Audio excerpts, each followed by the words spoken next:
اللہ من الشیطان الرجیم بسم اللہ الرحمن الرحیم۔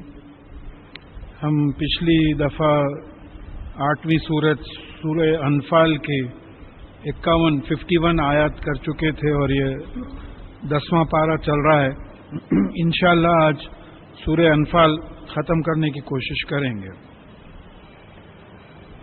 یہ بات شروع کرنے سے پہلے ایک چیز نوٹ کرنا ضروری ہے کہ اللہ تعالیٰ کا یہ طریقہ رہا ہے کہ مختلف قوموں کے پاس مختلف رسولوں کو، نبیوں کو بھیجا ہے۔ جو لوگ رسولوں کی بات مانے ان کو بچا لیا گیا، جو ان کے اختلاف کیے، بات نہیں مانے، ان کو سزا دی گئی۔ لیکن رسول اللہ صلی اللہ علیہ وسلم سے پہلے جتنے نبی جو قوموں کا ذکر آیا ہے ان کی سزا قدرتی طور پہ ہوئی۔ نوح علیہ السلام کی قوم کو ڈبا دیا گیا، کسی قوم پہ زلزلہ آیا، کوئی فرعون جو ہے سمندر میں ڈبا دیا گیا، اس طریقے سے ہوا۔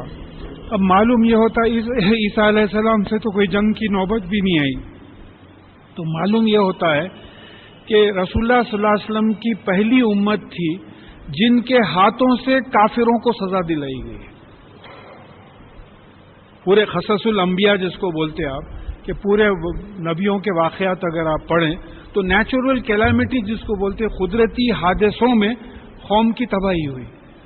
لیکن رسول اللہ صلی اللہ علیہ وسلم کی، محمد صلی اللہ علیہ وسلم کی واحد قوم تھی جس کے ہاتھ سے دشمن کو سزا دلائی گئی۔ بدر میں سزا ہوئی، تقریباً احد میں بات پلٹ گئی تھوڑی، خندق میں واپس چلے گئے، ایسی فتح مکہ ہوا۔ تو ہوا یہ کہ جو رسول اللہ صلی اللہ علیہ وسلم کو جو مانے، جو مومنین اور مسلمین تھے، ان کے ہاتھوں سے کافروں کو سزا دلائی گئی۔ تو یہاں اب اس کا ذکر آ رہا ہے کہ یہ جو بدر میں تباہی ہوئی کافروں کی، ان کے بارے میں بات آ رہی ہے کہ اعوذ باللہ من الشیطان الرجیم بسم اللہ الرحمن الرحیم کدأب آل فرعون والذین من قبلہم، یعنی جیسے کہ آل فرعون والوں کے ساتھ ہوا اور ان سے پہلے جو لوگ تھے ان کے ساتھ ہوا کہ رسولوں کو بھیجے، ان کی بات نہیں مانی ہوئی تو ان کو سزا دی گئی ہے۔ یہ کہ ان لوگوں کو قدرتی حادثوں سے دی گئی، اور یہاں جو ہے مسلمانوں کے ہاتھوں سے مکے کے مشرکوں کو سزا دی گئی۔ اب یہ آل کا جو لفظ ہے، یہ آل کا لفظ بعض جگہ پہ گھر والوں کے معنوں میں آیا ہے، بعض جگہ اولاد کے معنوں میں آیا ہے، آل ابراہیم اولاد کے معنوں میں آیا ہے، اور بعض جگہ فرعون کو فالو کرنے والوں کے معنی میں آیا۔ یہ ورڈ کے معنی اس لیے میں بتا رہا ہوں کہ زکوٰۃ کی حد تک ایک ہمارے پاس بات مشہور ہے کہ جو سید ہوتے ہیں ان کو زکوٰۃ نہیں دینا، وہاں آل محمد صلی اللہ علیہ وسلم کا ذکر ہے۔ تو آل فرعون کے امیڈیٹ فالوورز، بعد میں آنے فالوورز نہیں ہیں۔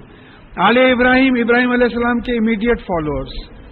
تو وہاں کچھ انٹرپریٹیشن پہ پھر غور کرنا پڑے گا کہ آل سے مطلب رسول اللہ صلی اللہ علیہ وسلم کے گھر والوں کا مطلب ہے یا ان کے سلسلے میں پورے آنے والوں کا مطلب ہے۔ یہ چیز پہ غالباً ہم لوگوں نے زیادہ اہمیت نہیں دی ہے۔ تو یہ جو آل فرعون والے جو تھے اور ان سے پہلے کے جو لوگ قومیں تھی، ان کو جس طریقے سے تباہ کیا، تو ان کا قصور کیا تھا؟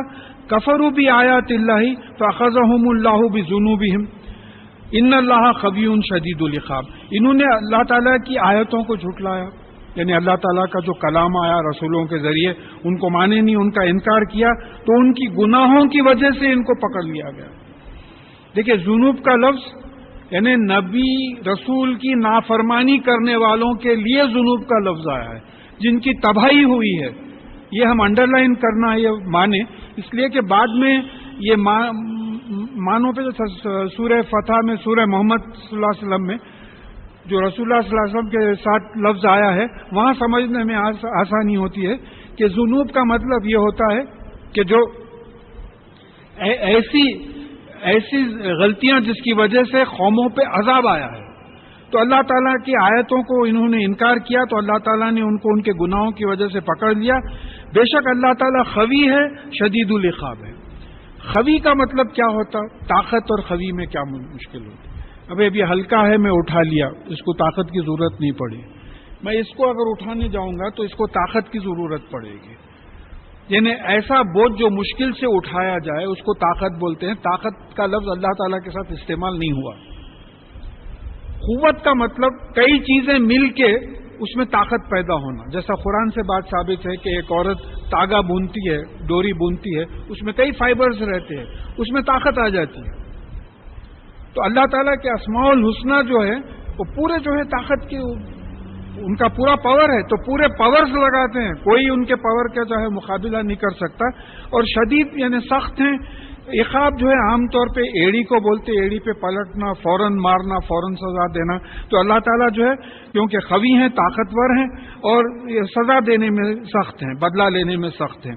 ذالک بان اللہ لم یکو مغیرا نعمتا انعمها علی قومہ حتی یغیروا ما بانفسہم.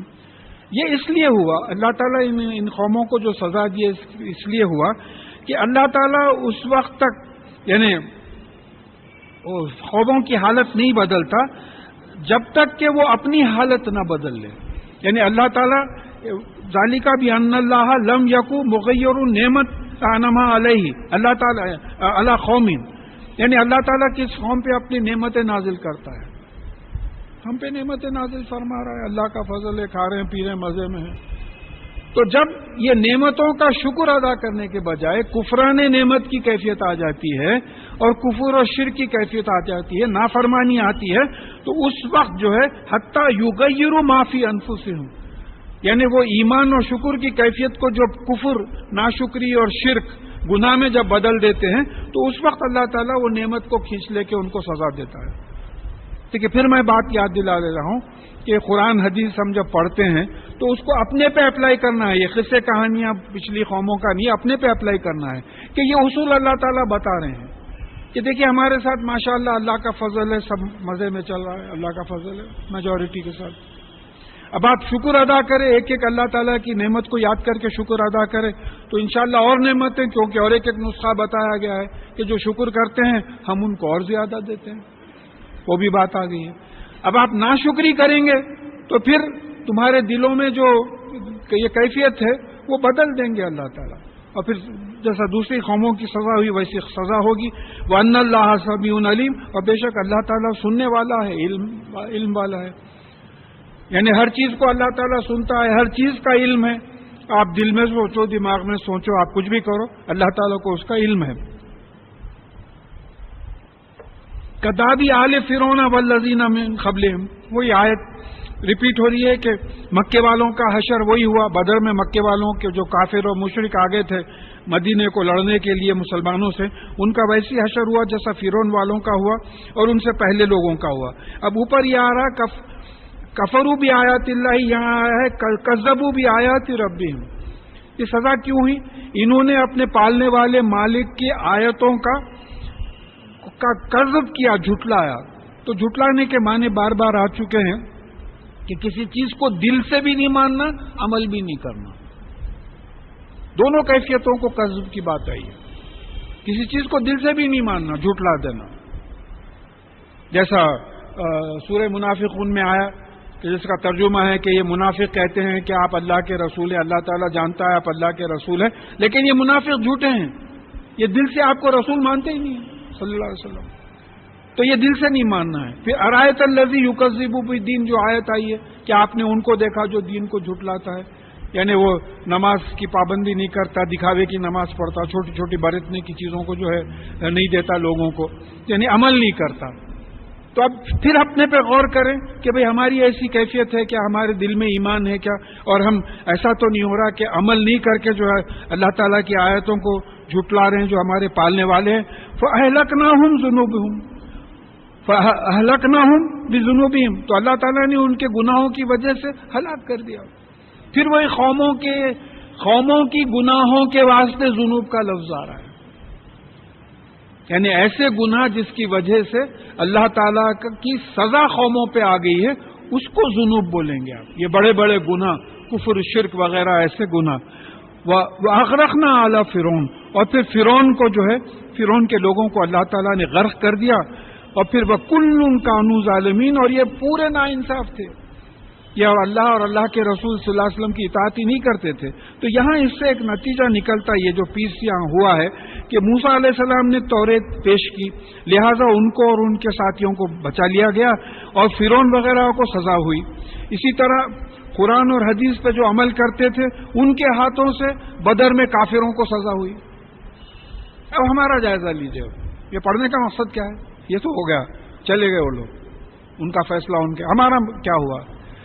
موسیٰ علیہ السلام قرآن پیش کیے، محمد صلی اللہ علیہ وسلم قرآن پیش کیے، صحابہ قرآن پیش کیے، موسیٰ علیہ السلام توریت پیش کیے، محمد صلی اللہ علیہ وسلم قرآن پیش کیے، ان کے صحابہ قرآن پیش کیے. ہم کیا کریں؟ ہم قرآن پیش کیے. تو اب اس سے سبق یہ مل رہا کہ دیکھو، جب تم کسی قوم کے سامنے اللہ کا کلام پیش کرو، کیسا پیش کرو؟ خود نمونہ بن کے سامنے آؤ ان کے، کہ لوگ یہ بولیں کہ نہیں صاحب وہ مسلمان ہے، بےمانی نہیں کر سکتا، وہ مسلمان ہے، جھوٹ نہیں بول سکتا، وہ دھوکہ نہیں دے سکتا، اس قسم کا اوپینین ہمارے. تو یہ نمونہ ہم بن کے اسلام کو ایک ایگزمپلری طور پہ، جیسا تلاوت قرآن کا مطلب میں سمجھاتا ہوں کہ قرآن کو ریفلیکٹ کرنا، لوگ آپ کو دیکھ کے سمجھے کہ یہ قرآن اور سنت میں ہے اور یہ نہیں ہے، کیونکہ مسلمان کرتے، مسلمان نہیں کرتے. تو یہاں ہم کو ایک سبق یہ لینا ہے کہ ہم تو نہ قرآن پڑھ رہے ہیں، نہ سمجھ رہے ہیں، نہ عمل کر رہے ہیں، نہ لوگوں کے سامنے پیش کر رہے ہیں. تو لہٰذا آپ دنیا میں دیکھ رہے ہیں کہ تمام مسلمان بھی تمام تباہیوں میں شامل ہو گئے، بلکہ زیادہ مسلمان شامل ہو گئے. فرض کیجیے آپ ایک مسجد پہ چوکیدار رکھے ہیں، 3000 روپیہ آپ اس کو تنخواہ دے رہے ہیں کہ بھئی اس کی حفاظت کرو، اور وہ سو گیا، لوگ آ کے پنکھے کھول کے لے کے چلے گئے، تو آپ وہ چور کو پکڑیں گے یا چوکیدار کو پکڑیں گے؟ غلطی کس کی ہے؟ چوکیدار کی غلطی ہے. اگر وہ سوتا نہیں ہوتا تو چوری نہیں ہوتی تھی. تو ہم تو چوکیدار ہیں، ہم اللہ کے دین کی حفاظت کرنے والے ہیں. تم بہترین امت ہو جو انسانوں کے لیے نکالی گئی ہے، تم لوگوں کو نیکی کی طرف بلاتے ہو، برائی سے روکتے ہو. پھر اس سے پہلے سورہ آل عمران کی 110 آیت 104 آیت میں کہا کہ تم میں سے ایک جماعت ہونی چاہیے جو لوگوں کو نیکی کی طرف بلائے، برائی سے روکے. اور پھر مختلف مقامات پہ آیا ہے فذکر بالقرآن من یخاف وعید، قرآن کے ذریعے جو ہے لوگوں کو نصیحت کرو، وہ لوگ جو ڈرتے ہیں اللہ تعالیٰ کے ڈراوے سے، جو ڈرتے ہیں. تو ہم قرآن کی نصیحت تو چھوڑ ہی دیے. قرآن سمجھیں گے، پڑھیں گے تو لوگوں کو سمجھائیں گے، عمل کریں گے اور پیش کریں گے. ہمارے پاس تو دین ایک سنی سنائی بات ہے، ایسا ہے کہتے، ایسا ہے کہتے، اور پھر دنیا بھر کے دوسری باتوں میں ہم لوگ پڑ گئے ہیں. اب یہاں سے مضمون یہ بدل رہا ہے کہ ان شر الدواب عند اللہ الذین کفروا فہم لا یؤمنون، بے شک اللہ تعالیٰ کے پاس سب میں خراب جاندار جو ہیں وہ لوگ ہیں جو کفر کرتے ہیں، اسی لیے وہ ایمان نہیں لاتے، امن میں نہیں آتے. اللہ تعالیٰ کی ایمان لانا امن میں آ جانا ہے. جو کوئی ایمان لایا اللہ تعالیٰ پہ اور اللہ کے امن میں آ گیا ہو. اب آزمائشیں ہیں وہ بات الگ بات ہے. تو اب یہاں بول رہے ہیں کہ سب میں خراب جاندار جو ہیں، جانور بھی ایمان لاتے ہیں اللہ پہ. دیکھیے مخلوق میں کوئی ایسی شے نہیں ہے جو اللہ تعالیٰ کے حکم کی نافرمانی کی سوچ بھی سکے. ہم کو پاور آف ڈیسیشن دیا گیا ہے، ڈو اور ڈو ناٹ کا ہم کو جو ہے پاور دیا گیا ہے. یہ پیش کیا گیا ہے سورہ احزاب کی 72 آیت میں بات آ گئی ہے کہ یہ امانت، مجھے یہ سمجھ میں آتا کہ یہ امانت، پاور آف ڈیسیشن ساری کائنات پہ پیش کیا گیا ہے، جھاڑوں پہاڑوں پہ، آسمان و زمین پہ. وہ ڈر گئے، بولے کہ نہیں ہم یہ امانت نہیں لے سکتے. انسان ظالم تھا، جاہل تھا، بولا میں لیتا ہوں. یہ کائے کی امانت تھی کہ ہم اپنی مرضی سے آپ کا دین، قرآن اور حدیث ہم زمین میں امپلیمنٹ کریں گے، یہ امانت تھی. تو وہ لوگ اچھے ہیں جو اللہ تعالیٰ کی اطاعت کرتے ہیں، یا وہ لوگ اچھے ہیں جو اللہ تعالیٰ کی خلاف ورزی کرتے ہیں احکامات کی. تو سب میں برے جاندار جو ہیں وہ کافر ہیں، اسی لیے وہ ایمان نہیں لاتے. اب ان کی ایک مثال دی جا رہی ہے، یہ مدینے کے یہودیوں کی بات آ رہی ہے. رسول اللہ صلی اللہ علیہ وسلم جب ہجرت کر کے آپ مدینہ منورہ تشریف لائے تو وہ یہودی قبائل جو تھے ان سے ایگریمنٹ ہوا تھا کہ بھئی اگر باہر کے کوئی لوگ حملہ کریں گے مدینے پہ تو ہم بھی تمہارا ساتھ دیں گے، تم بھی ہمارا ساتھ دینا. اس طریقے کے کئی ایگریمنٹس ہوئے تھے. تو اب یہ مدینے کے جو یہودی تھے وہ ایگریمنٹ کو رکھ نہیں سکے. الذین عاہدت منہم ثم ینقضون عہدہم فی کل مرۃ وہم لا یتقون، یعنی وہ لوگ جو آپ سے وعدہ کیے اور پھر ہر مرتبہ وہ اپنا وعدہ توڑتے رہیں اور وہ اللہ سے نہیں ڈرے. یتقون، نہ اللہ سے ڈرے نہ جو ہے یہ گناہ سے وعدہ توڑنے کے گناہ سے رکے. یہ یہودی تھے، جب بھی وعدہ کرے وعدہ خلافی کرے. تو پھر اس سے ہم کو ایک لیسن ملتا ہے کہ دیکھیے یہ غیر مسلموں کا طریقہ ہے وعدہ توڑنا. ہم کو چاہیے کہ جب کسی سے کوئی وعدہ کرے تو وعدے کی پابندی کرے. فَإِمَّا تَسْخَفَنَّهُمْ فِي الْحَرْبِ فَشَرِّدْ بِهِمْ مَنْ خَلَفَهُمْ لَعَلَّهُمْ يَذَّكَّرُونَ. تو اگر تم ان سے جنگ میں ملو، اگر ان سے جنگ ہو، یہ یہودی وغیرہ سے جنگ ہو، تو انہیں اس ایسی سزا دو کہ جو لوگ ان کے پیچھے ہیں ان کے بھی قدم اکھڑ جائیں، تاکہ وہ لعلہم یذکرون، تاکہ وہ یاد رکھیں. دیکھیے اس وقت مسلمانوں کا زور یہ تھا کہ اللہ تعالیٰ ان کو حکم دے رہے ہیں کہ یہ کافروں کو ایسا مارو کہ ان کے بعد آنے والے بھی سوچے کہ بھئی ان لوگوں سے جو ہے لڑنا بہتر نہیں ہے. یہ تو اس بری طریقے سے مارتے ہیں. آج حال کیا ہے صاحب؟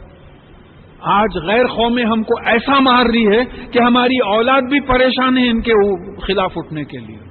الٹا ہو گیا نا معاملہ. یہ سبق لیتے چلے جانا ہے، ورنہ پھر قرآن سننے قرآن سمجھنے کی کوئی پوائنٹ ہی نہیں ہے. تو اب یہ معلوم ہوا کہ یہاں یہ معاملہ الٹ کیوں گیا کہ رسول اللہ صلی اللہ علیہ وسلم اور صحابہ جو تھے قرآن پڑھتے تھے، سمجھتے تھے، قرآن پہ عمل کرتے تھے جیسا رسول اللہ صلی اللہ علیہ وسلم بتاتے تھے، سنت پہ عمل کرتے تھے. ہمارا معاملہ ایسا ہو گیا ہے کہ ہم نہ قرآن پڑھتے، نہ سمجھتے، نہ اس پہ عمل کرتے. اب صحابہ میں اور ہم میں فرق کیا ہوا؟ دیکھیے صحابہ کا جو اسلام تھا اسلام بائی چوائس تھا.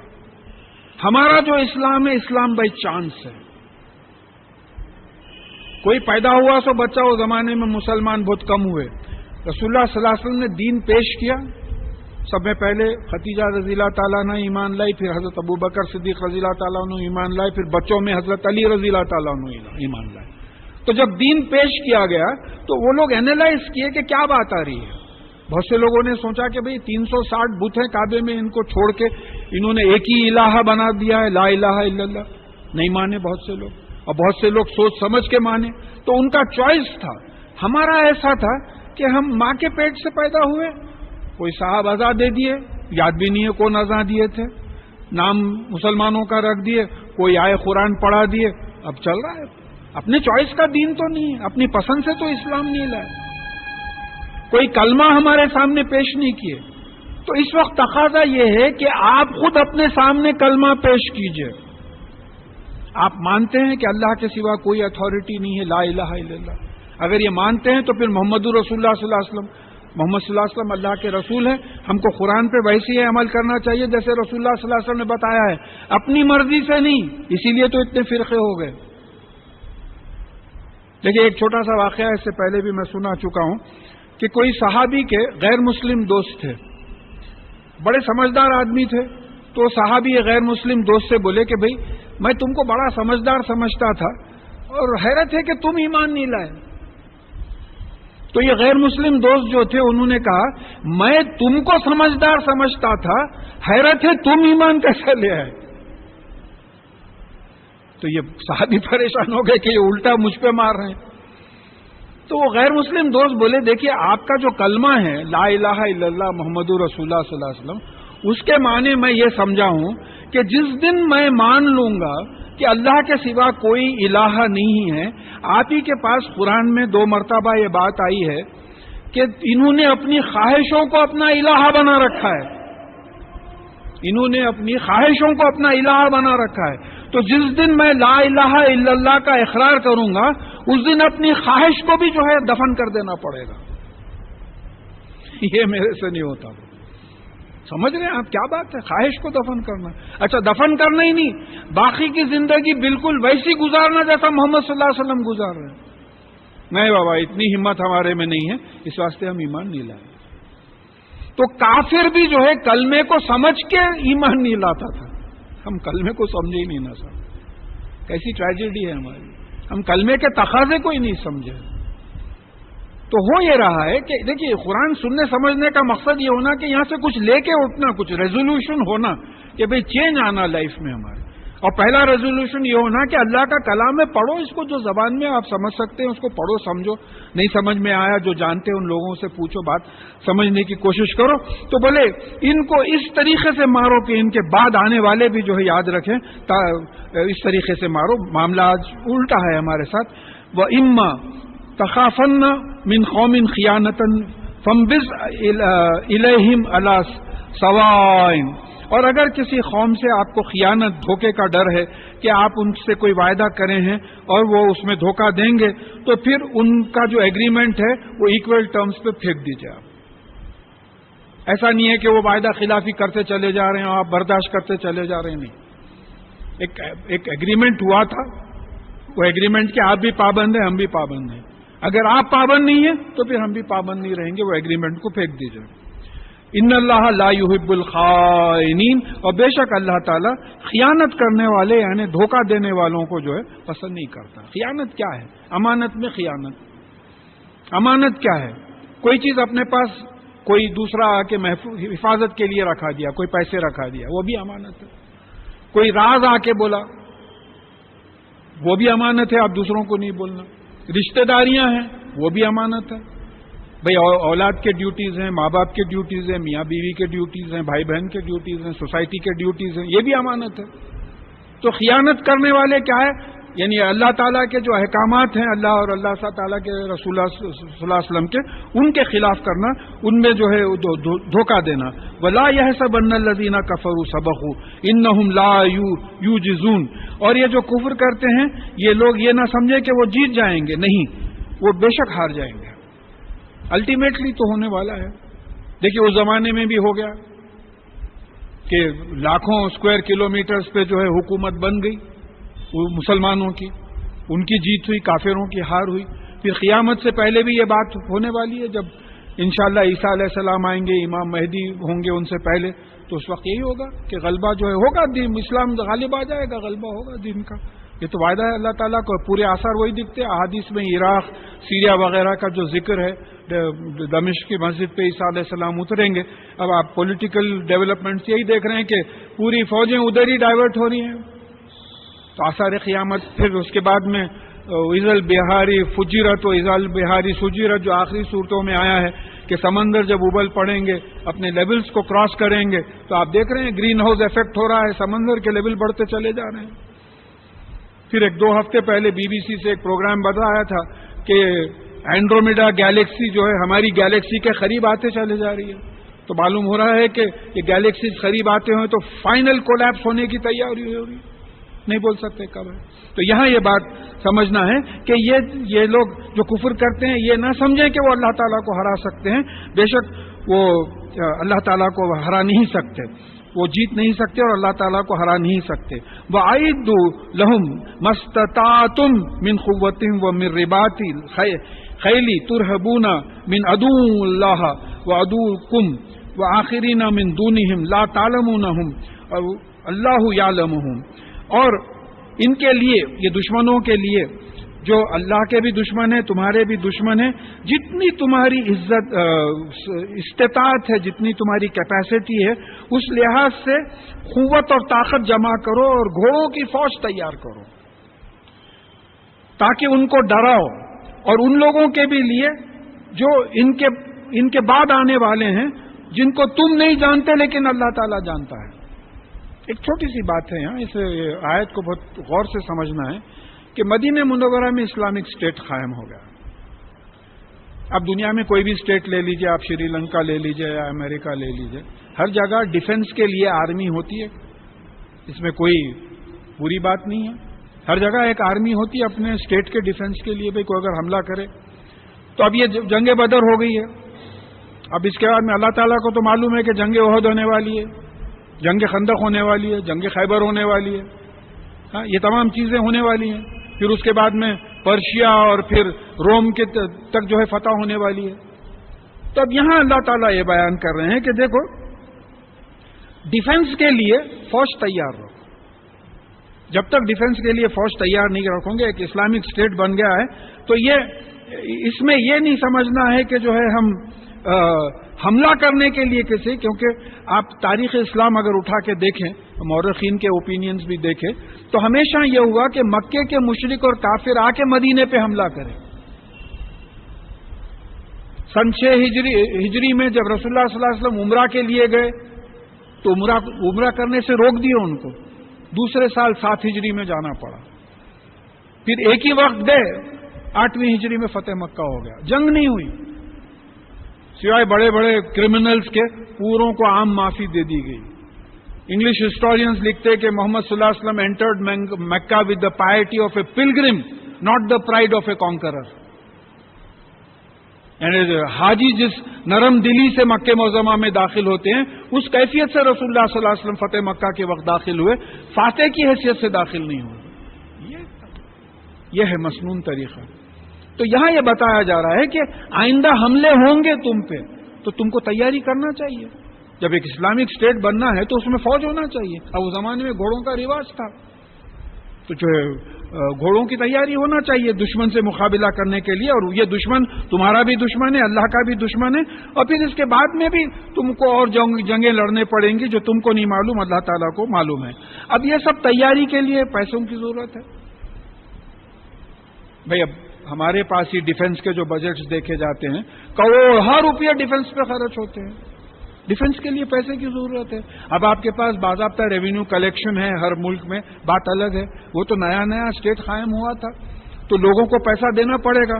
تو بتا رہے کہ وَمَا تُنْفِقُوا مِنْ شَيْءٍ فِي سَبِيلِ اللَّهِ يُوَفَّى إِلَيْكُمْ وَأَنْتُمْ لَا تُظْلَمُونَ. اور جو کچھ تم اللہ کے راستے میں خرچو گے وہ پورے کا پورا تم کو لوٹا دیا جائے گا اور اس میں کوئی کمی نہیں کی جائے گی. ہوتا برابر. آپ خرچ کے دیکھیے آپ کو مل جاتا.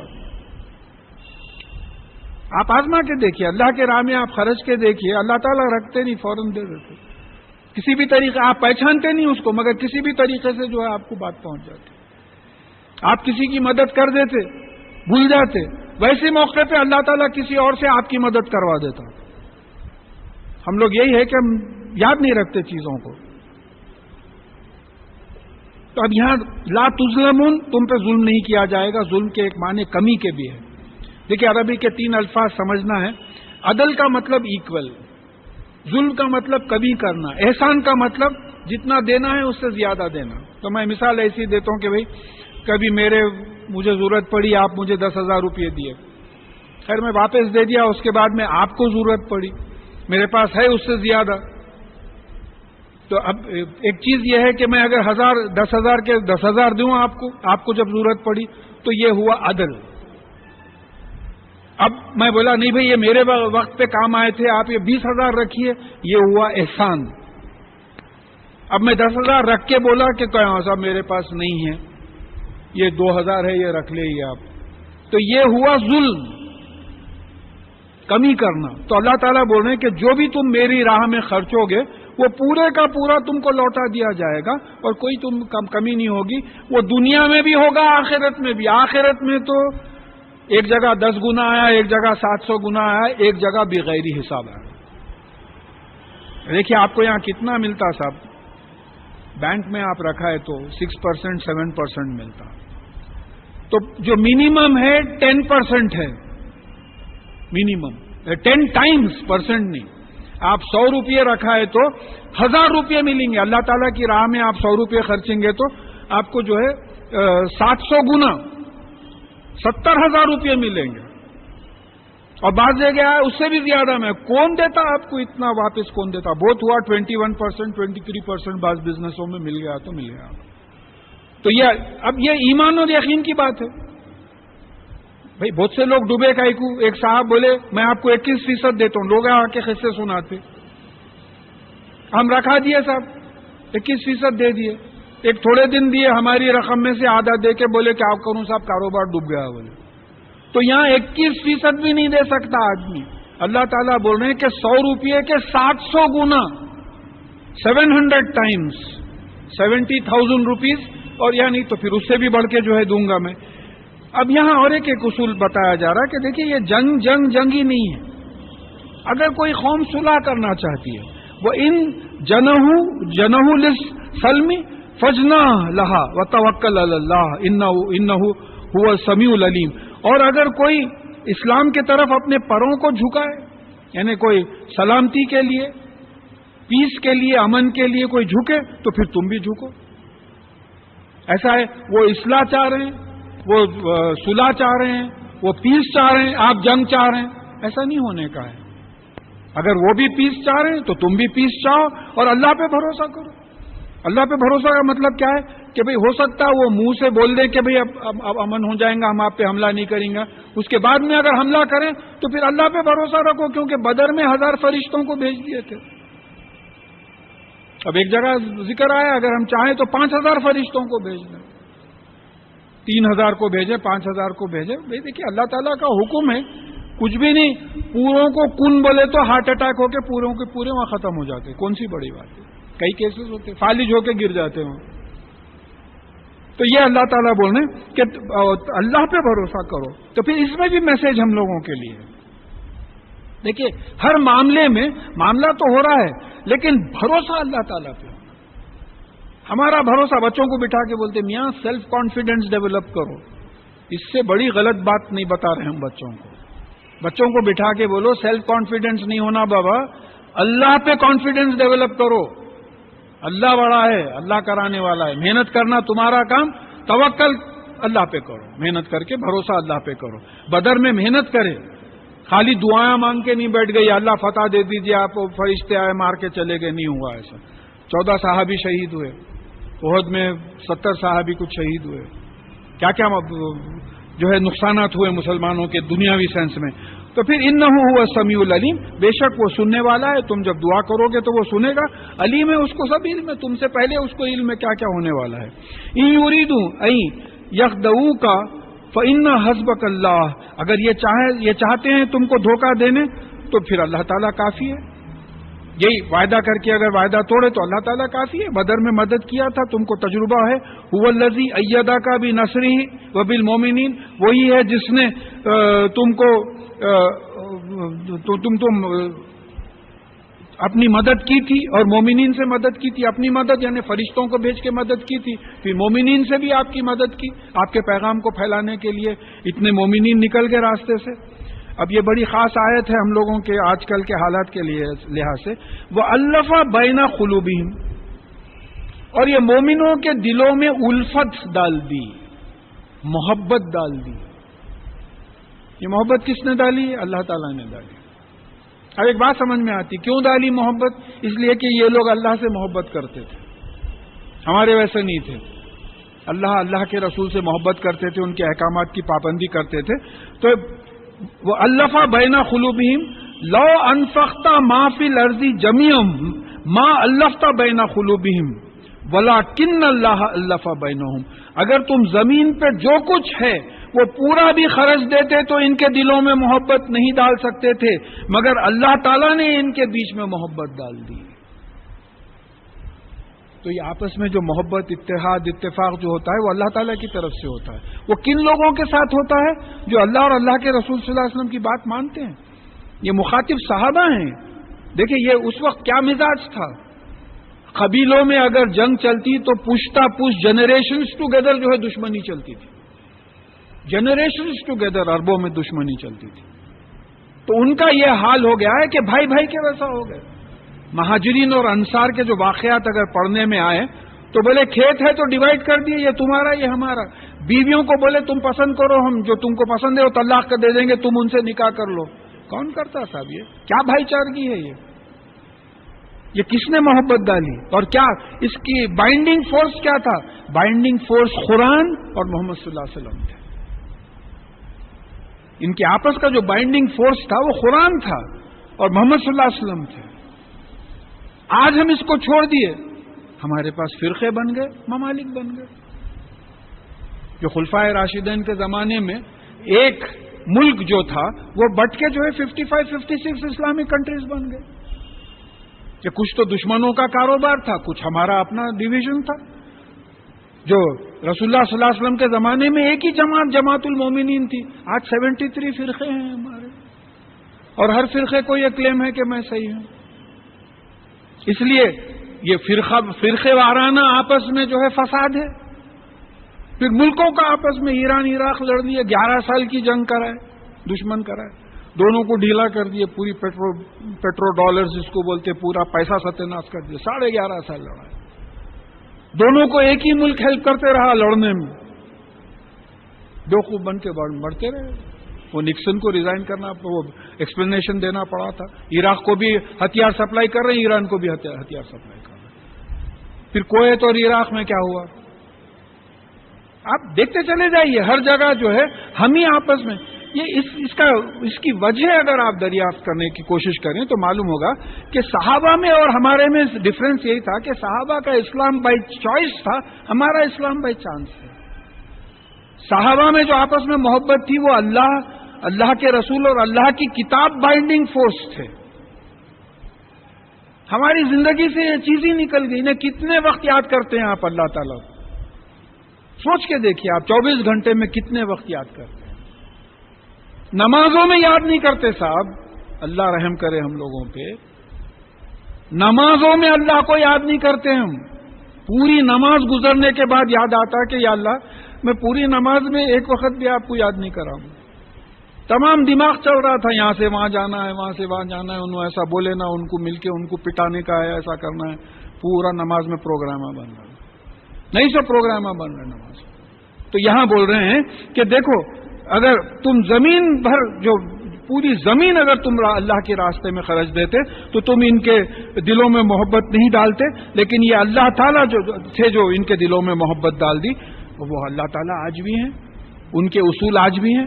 آج بھی اگر ہم قرآن حدیث پہ آ جائیں، اللہ کو لا الہ الا اللہ، اللہ کے علاوہ کوئی کسی اور کو اتھارٹی نہ مانے، اور قرآن پہ ویسے ہی عمل کریں جیسے کہ رسول اللہ صلی اللہ علیہ وسلم بنایا، تو پھر اللہ تعالیٰ ہمارے دلوں میں محبت ڈال دے گا. جب محبت ڈالے گا فرقے ختم ہو جائیں گے. جب محبت ڈالے گا تو مختلف ممالک ختم ہو جائیں گے. وہی خلافت کا نظام آ جائے گا. امام مہدی کا جو پیریڈ یعنی جس کی پیشن گوئی کی ہے، اس کے بعد میں یہی بات ہوگی. جیت مسلمانوں کی ہوگی. لیکن اس کا کنڈیشن جو ہے انہ عزیز حکیم، اور بے شک وہ عزیز ہے، اقتدار والا ہے، کچھ بھی کر سکتا، حکیم ہے. دانائی وزڈم کی بنیاد پہ فیصلہ کرتا ہے، اور اس کے فیصلے میں استحکام ہے، فرمنس ہے.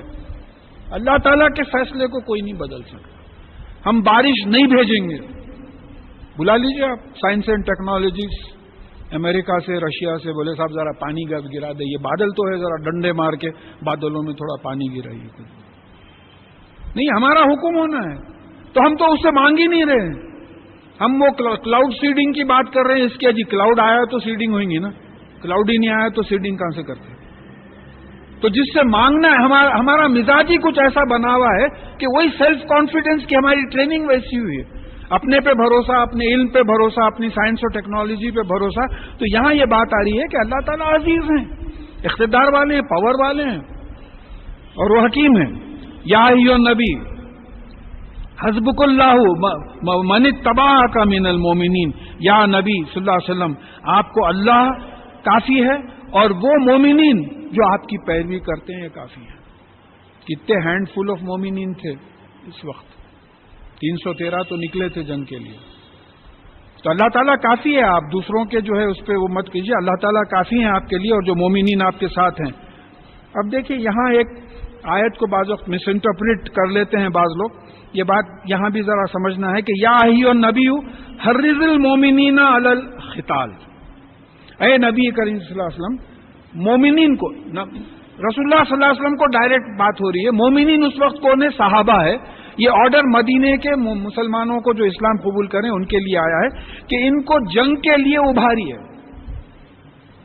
اب یہ جنگ کے لیے کیوں ابھاری ہے؟ جنگ کے لیے اس لیے ابھارنا ہے کہ جنگ بدر ہو گئی، اب جنگ احد ہونے والی ہے، جنگ خندق ہونے والی ہے، جنگ خیبر ہونے والی ہے. تو اب یہ جو قتال کا لفظ ہے یہ جنگ کے لیے آیا ہے. تو اب ایک اسلامک اسٹیٹ فارم ہو گیا ہے تو اس کے ڈیفنس کے لیے تو کرنا ہی پڑے گا نا. بھئی بدر میں بھی وہاں سے آئے ہیں لوگ، پہلے بھی بول چکا ہوں میں.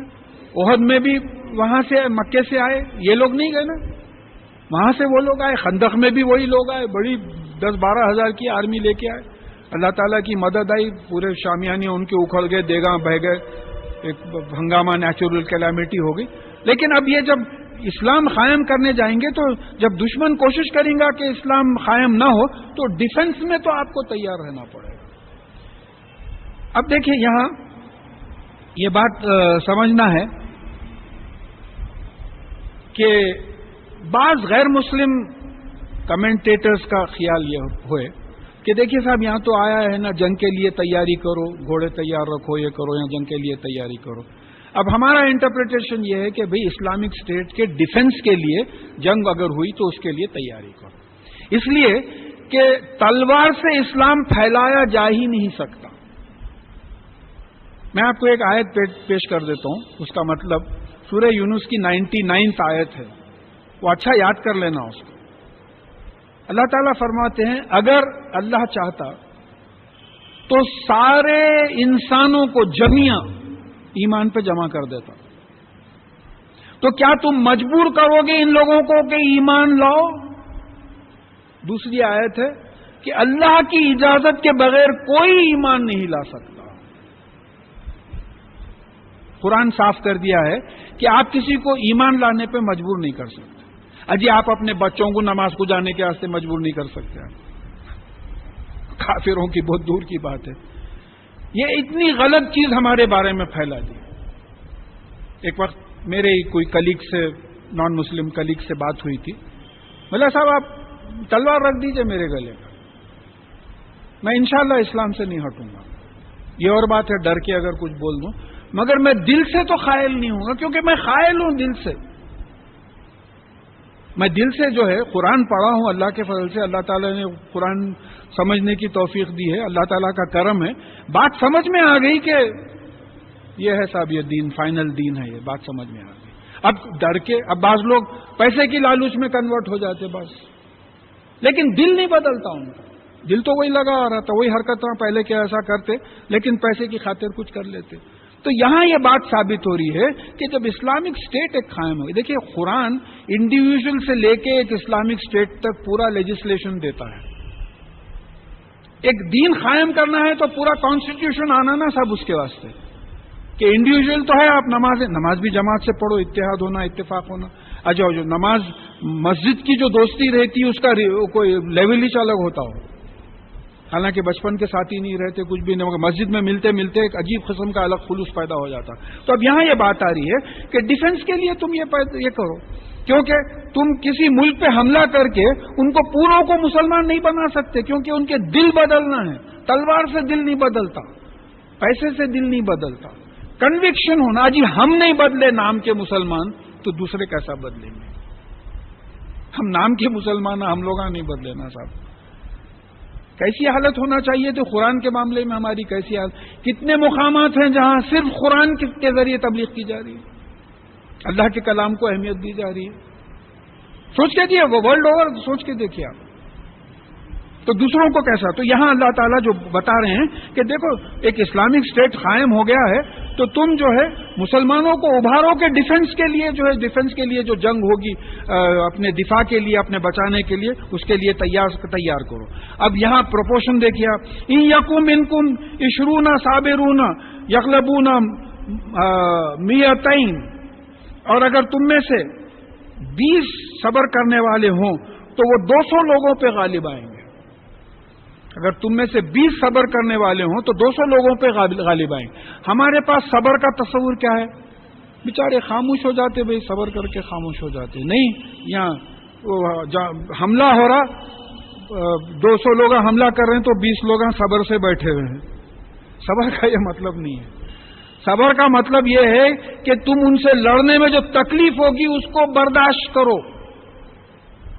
پکارا مت کرو یہ کیا ہے ہمارے ساتھی ایسا ہوتا، برف گرتی ہے تو بیچارے مسلمانوں پہ دیکھو کیسا گریں گی بیچارے مسلمانوں پہ.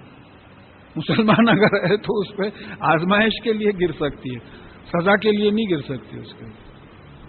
تو یہ جو ہے یہ تم میں سے اگر 20 صبر کرنے والے ہوں. تو صبر کا ڈیفینیشن آ گیا ہے کہ کوشش کرتے ہوئے چیزوں کو بغیر پکارا کرے کے برداشت کرنا. ہم بیماری برداشت نہیں کرتے, غلط جملے نکل جاتے. کیا اللہ میاں ہمیش ملے تھے آزمانے کے واسطے, ایسے جملے نکل جاتے. اللہ معاف کرے. اور پھر کہا کہ وَإِن يَكُن مِّنكُم مِّئَةٌ يَغْلِبُونَ أَلْفًا مِّنَ الَّذِينَ كَفَرُوا, اور اگر تم میں سے 100 ہوں تو پھر جو لوگ کفر کرتے ہیں ان کے 1000 کے لیے کافی ہو جائے. یعنی ایک گنا, یعنی ایک مسلمان 10 کافروں کے لیے جو ہے کافی ہو جائے. اگر تم میں سے 100 ہوں تو 1000 کافروں کے لیے ایک مسلمان کافی ہو جائے. اب یہ فزیکلی پاسبل نہیں ہے سر. کامن سینس سے اگر آپ سوچ کے دیکھیں, ابھی میں قسم کھا کے بول رہا ہوں میں مسلمان ہوں, ایک 10 پہلوانا غیر مسلم آ کے میرے کو پکڑ لیے تو ہڈی بوٹی ایک کر دیتے. یہاں مطلب یہ ہے, میں آپ کو ایک مثال دیتا ہوں, ایک مسلمان 10 کو کیسا سنبھال سکتا. برٹشرز انڈیا میں رول کرے, ہندوستان برٹشرز کا ملک نہیں تھا, آ کے رول کرے. اب اتنے زیادہ ہندوستانی تھے, وہ برٹشر تھوڑے مٹھی بھر برٹشرز تھے, ان کو مار کے بھگا دیتے تھے, ہو جاتا نہیں. ان کے پاس بندوق تھی, ہمارے پاس لاٹیاں اور تلواراں تھے, ان کے پاس بندوق تھی. ان ایک بندوق سے 200 لوگوں کو کور کرتا تھا, مشین گن تھی وہ. تو پورے وہ ایک ایمونیشن سائنس اینڈ ٹیکنالوجی کی جو ترقی ہوئی, وہ ایک مشین گن سے انہیں 200 کے کراؤڈ کو کنٹرول کرتا تھا. ایک ہی آدمی کھڑا ہوا ہے, بڑا تو مار دوں گا پورا, پھر آیا تو پورے ختم ہو جاتے. تو اس طریقے سے کنٹرول کرتا تھا. تو ہم کو یہ ڈیولپ کرنا تھا, سائنس اینڈ ٹیکنالوجی ہم کو ڈیولپ کرنا تھا. ٹی وی پہ سینز دیکھ کے ہنسی آتی, وہ اسرائیلی ٹینکس اندر چلے آ رہے ہیں اور فلسطین کے بچے بنڈے مار رہے ہیں, اس پہ ٹینک پہ بنڈے مار رہے ہیں. سوچ کے دیکھیے آپ, یہ قرآن سمجھے ہی نہیں نا صاحب, نہ اسٹیٹ لیول پہ سمجھے نہ انڈیویجل لیول پہ سمجھے. یہ جو بات بول رہا ہوں میں, یہ اسلامک اسٹیٹ کی ڈیوٹی تھی, یہ اسلامک اسٹیٹ کی ڈیوٹی تھی. گھوڑوں کا رواج چلے گا. اب آپ بولے اچھی بات ہے, میں گھوڑوں کی فوج تیار کروں گا, وہ ایک مار میں 100 گھوڑوں کو مار کے پھینک دیتے ہوگا. ایک بام بلاسٹ مارے تو پورے 100 گھوڑے ختم ہو گئے. قرآن میں ہے صاحب گھوڑے تیار رکھو بولے, تو وہ زمانے میں گھوڑوں کی ضرورت تھی. بادشاہت جب شروع ہوئی تو پھر بادشاہوں کے جو رنگ تھے وہ رنگ تھے. یہاں ہندوستان میں بھی دیکھے آپ, حیدرآباد میں بھی دیکھے, تو ہوا یہ کہ اسلام پہ سے اٹینشن ہی اٹھ گیا. تو یہاں اللہ تعالیٰ یہ جو ہنٹ کر رہے ہیں کہ تم ایسی اسٹریٹجی تیار کرو کہ ایک مسلمان 10 کے لیے کافی ہو جائے. پھر اب صحابہ کے لیے کہا جا رہا ہے. دیکھیے میں جو انٹرپریٹیشن دے رہا ہوں, یہ دوسرے حصے میں اس کا ثبوت مل رہا ہے انشاءاللہ کہ یہ وہ کافی ہوں گے. بأنہم قوم لا یفقہون, یہ کافروں کے لیے انہیں 100 مسلمان 1000 کافروں کے لیے کافی ہوں گے, کیونکہ بأنہم قوم لا یفقہون, یہ جو قوم ہے کافروں کی, یہ یفقہون سمجھدار نہیں ہے. یہ سمجھتی نہیں کہ اللہ تعالیٰ کی مدد آئی تو یہ سب ہو سکتا ہے. یہ سمجھتی نہیں ہے کافر. جیسا بدر میں ہوا ویسی جو ہے یہاں ہو سکتا تھا. الان, اب اس وقت, یعنی کب؟ صحابہ کے زمانے میں. یہ پروگرام دے دیا اللہ تعالیٰ, یہ فیوچر کا پروگرام دے دیا کہ ایسا ڈیولپ ہونا. اب بول رہے ہیں الان, اب خفف اللہ عنکم, اللہ تعالیٰ نے تمہیں تخفیف کی, یعنی تمہارا بوجھ ہلکا کیا. وہ علیم ان فیکم ضعفا, اور وہ جانتا ہے کہ تمہارے میں کمزوری ہے. کتنے صحابہ ہیں, 313 میں سے 14 شہید ہو گئے, تو بالکل کمزوری ہے تم میں. تو اب پروپورشن وہ کمزوری کا کیا دے رہے ہیں؟ فَإِن يَكُن مِّنكُم مِّئَةٌ صَابِرَةٌ يَغْلِبُونَ مِئَتَيْن, تو تم میں سے اگر 100 صبر کرنے والے ہوں تو وہ 200 کے لیے برابر ہو جائے. پروگرام تو 1:10 رکھنا ہے, لیکن اب صحابہ کے پیریڈ میں, رسول اللہ صلی اللہ علیہ وسلم کے پیریڈ میں بتایا جا رہا ہے, وہ تو آگے بعد میں کرنا ہے, فیوچر ڈیولپمنٹ ہے. فی الحال جو صحابہ ہیں, یہ ایک مسلمان جو ہے مدینہ منورہ کا 2 کافروں کے لیے کافی ہونا چاہیے. یہ فی الحال دیا جا رہا ہے. وَإِن يَكُن مِّنكُمْ أَلْفٌ يَغْلِبُ الْأَلْفَيْنِ بِإِذْنِ اللَّهِ, اور اگر تمہارے 1000 ہوں تو پھر اللہ کے حکم سے, اللہ تعالیٰ کی اجازت سے 2000 کافروں کے جو ہے مقابلہ کر سکے. 1:2 کا پروپورشن دے دیا. اب فزیکلی جذبے کے ساتھ 1:2 پاسبل تھا وہ زمانے میں، مگر 1:10 کا جو پروپورشن ہے وہ میں سمجھتا ہوں، میرا اپنا، اللہ معاف کرے اگر میں غلط انٹرپریٹ کر رہا ہوں، کہ ایک آدمی 10 کا مقابلہ کرنا ذرا مشکل ہو جاتا دنیاوی سینس میں، جب تک ایمیونیشن ڈیولپمنٹ نہ ہو. اب جیسا کسی کنٹری کے پاس نیوکلیئر بام ہے، ورلڈ وار 2 میں کیا ہوا؟ فوراً ایٹامک بام جو ڈیولپ ہوا، ہیروشیما وغیرہ جو تباہ ہوئے، ختم ہو گیا، جرمنز کی کمر ٹوٹ گئی. تو یہ جو ڈیولپمنٹ ہوا، اسلام کے ڈیفنس کے لیے یہ ڈیولپمنٹ ہونا چاہیے تھا اسلامی ممالک میں، تو اسلام کے ڈیفنس کے لیے ڈیولپمنٹ ہی نہیں ہوا. ہم اپنے اسلام کو مسجد تک محدود رکھیں، یہی سمجھے کہ بھئی نمازاں پڑھنا، روزے رکھنا، زکوٰۃ دینا، حج کر لینا، چلو ہو گیا، بہت ہوا، السلام علیکم، وعلیکم السلام، آپس میں ٹھیک رہنا. باقی کا تو جو ہے کچھ سوچے ہی نہیں، لڑ مر کے جو ہے بالکل تقسیم ہو گئے. تو پھر یہاں کہا جا رہا ہے کہ واللہ مع الصابرین، اور بے شک اللہ تعالیٰ صبر کرنے والوں کے ساتھ. اگر آپ کو اللہ تعالیٰ کا ساتھ ہونا ہے تو پھر صبر کیجئے، تکلیفوں کو برداشت کیجئے، انشاءاللہ اللہ تعالیٰ آپ کا ساتھ دیں گے. ما کان لنبی ان یکون لہ اسرا حتی یسخن فی الارض تریدون ارض الدنیا واللہ یرید الآخرہ واللہ عزیز حکیم. اب یہ ہوا یہ کہ جو جنگ بدر ہوئی، جنگ بدر میں 70 کافر شہید مرے اور 70 کافروں کو قیدی بنا لیا گیا. اب اللہ تعالیٰ یہ فرما رہے ہیں کہ نبی کے لیے یہ مناسب نہیں ہے کہ وہ قیدی پکڑیں یہاں تک کہ وہ مکمل زمین پہ غالب آ جائے، اب دشمن کا کوئی ڈر نہ ہو. تریدون ارض الدنیا، یہ پلورل ہے، صحابہ بھی مخاطب ہیں. تم لوگ سب دنیا کا فائدہ چاہتے ہو، واللہ یرید الآخرہ، اور اللہ تعالیٰ تم کو آخرت میں جو ہے اجر دینا چاہ رہا ہے. اور واللہ عزیز حکیم، اللہ تعالیٰ اقتدار والے ہیں، حکیم ہیں. اب یہاں دیکھیے، بات سمجھیے کہ اس کا انٹرپریٹیشن ذرا بہت ہی، اب یہ جو قیدی پکڑے گئے تھے، یہ سورہ محمد کی 4 آیت میں، اب میں جو سیکوینس دیکھا کرونولوجیکل آرڈر، یہ سورہ انفال 88 ہے نمبر، یعنی جو ایک کے بعد ایک آیتیں نازل ہوئی 88 ہے، اور سورہ محمد 95 ہے، بعد میں نازل ہوئی. لیکن بعض علماء کا خیال ہے کہ سورہ محمد صلی اللہ علیہ وسلم پہلے نازل ہوئی اور یہ بعد میں نازل ہوئی. تو سورہ محمد میں ایک آیت ہے کہ جو ہے ان کو اچھی طریقے سے ڈومینیٹ کرو، یہ جو اسلام کے خلاف اٹھے ہیں اچھی طریقے سے ڈومینیٹ کرو. اس کے بعد میں جو تم قیدی پکڑتے ہو ان کو یا تو فدیہ لے کے چھوڑ دو یا ویسی چھوڑ دو. ریٹیفائی ہوا ہے، اگر بعد میں ہوا ہے تو ریٹیفائی ہوا. تو اب یہاں مزاج ایسا دکھتا ہے. اب دیکھیں وہاں بھی بعض روایتوں میں آیا ہے کہ صحابہ میں کچھ اختلاف ہوا. کیا اختلاف ہوا؟ کہ بھئی یہ قیدیوں کو اگر آپ چھوڑ دیں گے فدیہ لے کے تو یہ پھر اسلام پہ حملہ کریں گے. آپ 70 کو فدیہ لے کے چھوڑ دیے، مکہ معظمہ گئے، وہ پہلے کے مشرک کافروں سے ملے، پھر جب جنگ ہوں گی تو پھر یہ 70 آئیں گے آپ پہ حملہ کرنے کے لیے. تو طریقہ جنگ کا یہ ہونا تھا کہ قیدی پکڑنا فدیہ لینے کا مقصد نہیں ہونا تھا.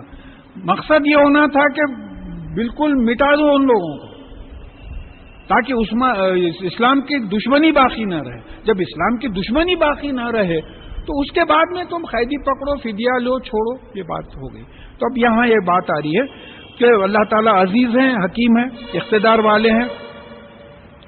اور پھر لولا کتاب من اللہ سبق لمسکم فیما اخذتم عذابا عظیما، اور اگر اللہ تعالیٰ کے طرف سے پہلے ہی یہ لکھ دیا نہیں جاتا.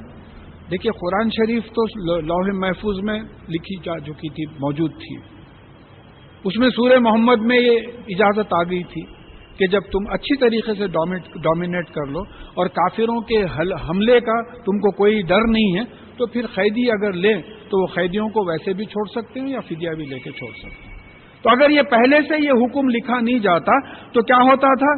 آپ کو لمسکم فیما اخذتم عذاب عظیم، یعنی صحابہ وغیرہ سب کو ملا کے یعنی تم نے جو قیدی لیے اور پھر فدیہ لے کے چھوڑا کرا، اس کی وجہ سے تم کو بہت بڑا عذاب نازل ہوتا تھا.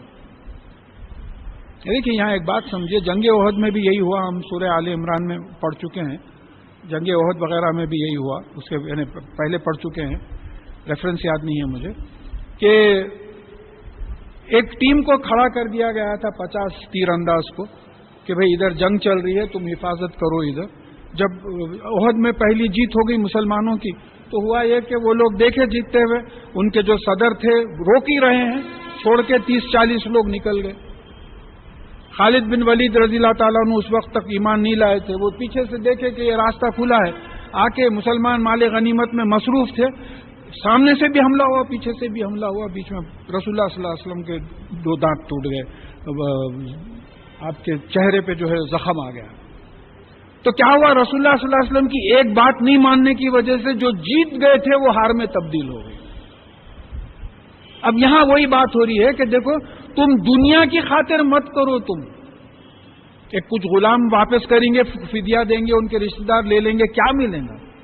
تم دنیا کی جو ہے وہ مت چاہو، آخرت کی جو ہے چاہو، کہ آخرت میں جو ہے تو تم دنیا چاہتے ہو، اللہ تعالیٰ آخرت چاہتا ہے. اور اگر پہلے سے یہ لکھ دیا نہیں جاتا تو جو ہے تم لوگوں کو جو ہے اس کی وجہ سے بڑا عذاب ہوتا. فَكُلُوا مِمَّا غَنِمْتُمْ حَلَالًا طَيِّبًا. تو اب اجازت مل گئی کہ جو تم غنیمت حلال اور پاک غنیمت ہے جو حاصل کرے ہو اس کو کھاؤ پیو. وَاتَّقُوا اللَّهَ، اور اللہ سے ڈرو. یہ بار بار آئی ہے کہ اللہ سے ڈرو. اللہ سے ڈرنے کا مطلب یہ ہے کہ گناہوں سے بھی بچو اور نیک عمل کرو. ان اللہ غفور رحیم، اور بے شک اللہ تعالیٰ گناہوں کی سزا سے بھی بچانے والا ہے، گناہ سے بھی بچانے والا ہے، کیونکہ وہ رحم کرنے والا ہے. مغفرت میں دونوں باتیں آتی ہیں کہ اللہ تعالیٰ ہم کو گناہوں سے بھی بچائے، گناہوں کی سزا سے بھی بچائے. اس سے پہلے بات سمجھا چکا ہوں کہ غفرہ کا جو لفظ ہے اسی سے الغفارتو ہے. الغفارتو 2 معنوں میں آتا ہے کہ عرب عورتیں تیل ڈالنے کے بعد جو ہے سر پہ ایک کپڑا اوڑھتی تھی تاکہ اوڑھنی کو تیل نہ لگے، وہ کپڑے کو الغفارتو بولتے تھے. اور یہ فوج میں ٹوپی کے نیچے جو لوہے کی جالی پہنی جاتی تھی اس کو بھی الغفارتو بولتے تھے. تو الغفارتو کا مطلب کیا ہے؟ چھپانا، حفاظت کرنے والا. تو مغفرت کے معنی یہ ہوتے کہ آپ ہم کو گناہوں سے بھی حفاظت کیجئے، گناہ کی سزا سے بھی حفاظت کیجئے. اور اللہ تعالیٰ حفاظت کرنے والا ہے، گناہوں سے بھی وہی بچانے والا ہے اور گناہوں کی سزا سے بھی بچانے والا ہے، کیونکہ وہ رحم کرنے والا. یا ایھا النبی قل لمن فی ایدیکم من الاسری ان یعلم اللہ فی قلوبکم خیرا یؤتیکم خیرا مما اخذ منکم ویغفر لکم. اے نبی صلی اللہ علیہ وسلم، جو قیدی آپ کے ہاتھ میں ہیں ان سے آپ کہہ دیجئے کہ اگر اللہ تعالیٰ ان کے دلوں میں کوئی خیر پائے، ایمان کی طرف جھکاؤ پائے، خیر پائے، تو جو بھی ان سے لیا گیا ہے اس سے زیادہ ان کو دیا جائے گا. وہ یغفر لکم، اور ان کی مغفرت کر دی جائے گی، ان کے گناہوں کی سزا سے ان کو بچا لیا جائے گا. دیکھیے اب ایک بات یہاں بڑی امید بن گئی ہمارے کوئی آیت سے کہ یہ کن کے بارے میں کہا جا رہا ہے؟ یہ جو مسلمانوں کے خلاف مکہ معظمہ سے ہتھیار لے کے نکلے تھے ان کو صاف کر دیں، مٹا دینے کے واسطے، ان سے کہا جا رہا ہے کہ دیکھو اگر تمہارے دل میں ایمان اور اچھائی اگر دکھے تو تمہارے پچھلے گناہوں کی سزا سے تم کو بچا لیں گے. ہم تو اسلام کے خلاف نہیں اٹھے نا اللہ کے فضل سے، تو پھر کیا اللہ تعالیٰ ہمارے گناہوں کی مغفرت نہیں کریں گے؟ ہمارے گناہوں سے ہم کو نہیں بچائیں گے؟ گناہوں کی سزا سے نہیں بچائیں گے ہم کو اللہ تعالیٰ؟ تو یہاں اشارہ یہ ہے کہ اللہ تعالیٰ کے رحم و مغفرت کی اتنی اونچی ڈگری ہے کہ اسلام کے دشمنوں کو اللہ تعالیٰ بول رہے ہیں کہ جو ہے اگر تم ایسا کرو گے تو تمہاری مغفرت کر دی جائے گی. تو ہم تو اللہ کے فضل سے اسلام کے خلاف نہیں اٹھے ہیں. تو ہمارے سے جو غلطیاں ہوئی ہیں تو وہ بھی اللہ تعالیٰ انشاءاللہ جو ہے اس کی سزا سے ہم کو بچا لیں گے. لہذا دعا کی ضرورت ہے، توبہ کی ضرورت ہے، توبہ کی بہت ضرورت ہے. اور توبہ کا مطلب ہی یہ ہے کہ یا اللہ یہ غلطیاں ہوئی ہیں، مانتے ہیں کہ یہ غلطیاں ہوئی ہیں، ہماری یہ غلطیوں کو معاف کر دیجیے. اب وہ غلطی کو غلطی سمجھنے کے لیے قرآن حدیث پڑھنا ضروری ہے. بھئی معلوم ہی نہیں نا، میں آپ سے اس سے پہلے بھی بولا ہوں کہ کوئی بزرگ آدمی ایسی کچھ بات زکوٰۃ کی آئی تھی تو بولے ارے بھائی ہم کو تو 20-30 سال سے زکوٰۃ دینا چاہیے تھا. نمازی پرہیزگار آدمی، معلوم ہی نہیں تھا کہ زکوٰۃ کے یہ مسائل ہے. اب کیا ہے؟ بولے وظیفہ ہو گیا. بولے اب کہاں سے لا کے دینا؟ تو کیا صحیح ہے کیا غلط ہے معلوم کرنے کے لیے قرآن پڑھنا سمجھنا پڑے گا نا، حدیث سیرت وغیرہ پڑھنا پڑے گا. پھر اللہ تعالیٰ بول رہے ہیں واللہ غفور الرحیم، بے شک اللہ تعالیٰ گناہوں سے بچانے والا، گناہوں کی سزا سے بچانے والا ہے، رحم کرنے والا ہے. وَإِن يُرِيدُوا خِيَانَتَكَ فَقَدْ خَانُوا اللَّهُ مِنْ قَبْلُ فَأَمْكَنَ مِنْهُمْ. اگر یہ جو مکہ معظمہ سے جو کافر اور مشرک آئے تھے مسلمانوں کے خلاف، اگر یہ آپ سے خیانت کرنا چاہیں، وعدہ کر کے ایگریمنٹ کر کے دھوکہ دینا چاہے، تو اس سے پہلے وہ اللہ تعالیٰ سے خیانت کر چکے ہیں، دھوکہ دے چکے ہیں، اللہ تعالیٰ کے احکامات کی خلاف ورزی کر چکے ہیں یہ لوگ. جہاں ایک اللہ کو مانو بولے وہاں کعبۃ اللہ جیسے مقام پہ لا کے 360 بت بٹھا دیے تھے. یہ ان کے ساتھ جو ہے یہ جو اللہ تعالیٰ کے ساتھ دھوکہ کر چکے ہیں. تو اسی لیے اللہ تعالیٰ نے ان پر تم کو قدرت دے دی ہے. ایک تو بدر میں ہار کے بھاگ گئے اور دوسرے 70 قیدی ہوئے، 70 مرے. اللہ تعالیٰ نے تم کو اس وجہ سے یہ لوگوں کے اللہ تعالیٰ کو پہلے دھوکہ دینے کی وجہ سے ان پہ کامیابی دی، ان پہ قدرت دی. واللہ علیم حکیم، اور بے شک اللہ تعالیٰ علم رکھنے والا ہے اور حکمت رکھنے والا ہے، حکیم ہے. یعنی دانائی وزڈم کی بنیاد پہ فیصلہ کرتا ہے اور اس کے فیصلے میں استحکام ہے، فرمنیس ہے، اس کو کوئی بدل نہیں سکتا. اب یہ لوکل ریفرنس ہے مہاجرین اور انصار کا. ان الذین آمنوا وہاجروا وجاہدوا بالاموال وانفسہم فی سبیل اللہ. میں ایک اس کا ترجمہ کرتے چلے جاتا ہوں کہ بے شک وہ لوگ جو ایمان لائے اور ہجرت کیے، یعنی اللہ کی خاطر مکہ چھوڑے مدینے کو ہجرت کرے، حبش کو ہجرت کرے، اللہ کی خاطر ہجرت کرے، وہ ہجرت ہے. اب فتح مکہ کے بعد صحابہ نے پوچھا یا رسول اللہ صلی اللہ علیہ وسلم اب تو مکہ فتح ہو گیا ہے، اب بھی ہجرت باقی ہے؟ تو آپ نے کہا اب بھی ہجرت باقی ہے. اب مہاجر وہ ہے جو گناہ کو چھوڑ دے، تو ہجرت ہم بھی کر سکتے ہیں، یعنی گناہوں کی زندگی کو چھوڑ دے. تو بے شک وہ لوگ جو ایمان لائے اور مکہ معظمہ سے مدینہ منورہ ہجرت کرے، وہ جاہدوا باموالہم وانفسہم فی سبیل اللہ، اور پھر اللہ کی راہ میں اپنے مال سے اور اپنی جان سے جہاد کیے، سخت کوشش کیے. یہ لفظ کو اتنا مس انٹرپریٹ کیا گیا ہے جہاد کو. جہاد کے معنی سخت کوشش کرنا. مثال لیجیے آپ، اس وقت 40 ڈگریز اگر ٹیمپریچر ہے باہر، تو آپ لوگ دھوپ میں صرف اللہ کا کلام سننے کے لیے آئے ہیں، ہے نا؟ اپنے دل و دماغ کو غور کر کے دیکھ لیجئے. اب ہو سکتا ہے بعض لوگ اتفاق سے آ جائیں، لیکن جو ہمیشہ آتے رہتے ہیں یا خاص اس مقصد سے آئیں، صرف اللہ کا کلام سننے کے لیے اللہ کے گھر کو آئے ہیں. یہ کیا ہوا؟ یہ انفس کا جہاد ہو گیا ہے. نفوس کا، اپنی ذات کا جہاد ہے، نفسوں پہ بار ڈال کے نکلے ہیں. اور مال کا جہاد کیا ہے؟ اسکوٹروں پہ آئے ہیں، آٹوز میں آئے ہیں، کارز میں آئے ہیں. تو اس کا جو پیٹرول کا پیسہ لگا بچ جاتا تھا نا، سب بچ جاتا تھا پیسہ ہے. تو اللہ کا کلام سننے کے لیے پیسہ لگا کے بھی آ گئے. تو اس وقت ہمارا یہ جہاد ہے، چھوٹا ہے، بالکل بہت چھوٹا جہاد، مگر اس کو الیبوریٹ کریے آپ. کیسا الیبوریٹ کریں گے آپ؟ تبوک کے معاملے میں جو ہے بات آئی کہ بھئی پیسوں کی ضرورت ہوئی، اعلان ہوا. حضرت عمر رضی اللہ تعالیٰ عنہ بولے اب کے تو میں حضرت ابو بکر صدیق کو میرے سے زیادہ نہیں دینے دوں گا، لا کے اپنی آدھی جائیداد جو ہے رسول اللہ صلی اللہ علیہ وسلم کی خدمت میں پیش کر دی. پھر جا کے معلوم ہوا کہ حضرت ابو بکر صدیق رضی اللہ تعالیٰ عنہ جب لائے تو پورا مال لا کے دے دیا اللہ کے راہ. تو جب رسول اللہ صلی اللہ علیہ وسلم پوچھے کہ گھر والوں کے لیے کیا چھوڑا ہے، تو بولے اللہ پہ چھوڑ دیا ہے گھر والوں. یہ مال کا جہاد. پھر وہ 52-53 ڈگری سینٹی گریڈ میں 700-800 میل یعنی 1000 کلومیٹر کے اوپر تبوک کو چلے جانا، یہ جان کا جہاد ہو گیا.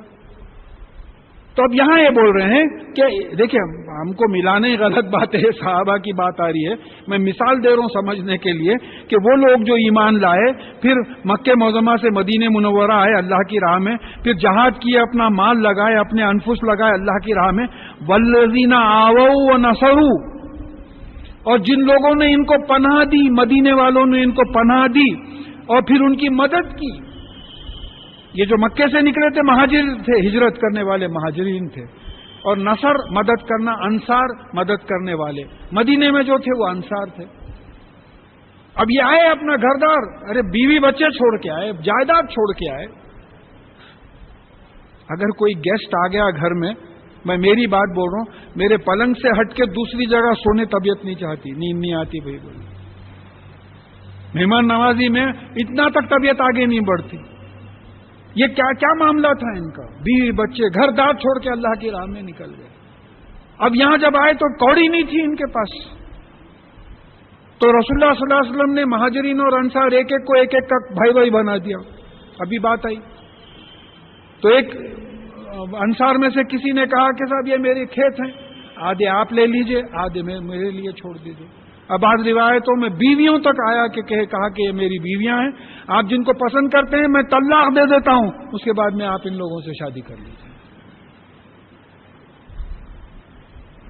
ان کو کامیابی ہوئی، کیسی کامیابی ہوئی؟ The largest government in the world, ایسی کامیابی ہوئی۔ تو یہ دو مثالیں دی جا رہی ہیں کہ ایک تو چھوڑ کے آئے، دوسرے مدد کی ہے ان کی۔ ہم نہ چھوڑ کے جاتے چیزوں کو، نہ کسی کی مدد کرتے ہیں۔ دین میں کسی کی مدد کیا مدد کرتے ہیں؟ وہ ایک زکوٰۃ دے دیتے ہیں تو وہ بہت بڑی بار سے جو ہے نکلتا ہے۔ تو اللہ تعالیٰ فرما رہے ہیں اولئک بعضهم اولیاء بعض، یہ ایک دوسرے کے گارڈین ہیں، دوست ہیں، ولی ہیں، یہ ایک دوسرے کے مددگار ہیں۔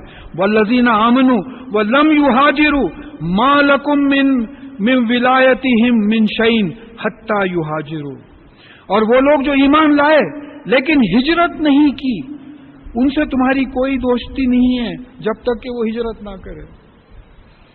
یا اللہ، اگر یہ تقاضا آپ کے میرے سامنے آتا تو ہم اسلام پہ قائم رہتے تھے کیا؟ بول رہے ہیں کہ وہ لوگ جو ایمان لائے لیکن ہجرت نہیں کی۔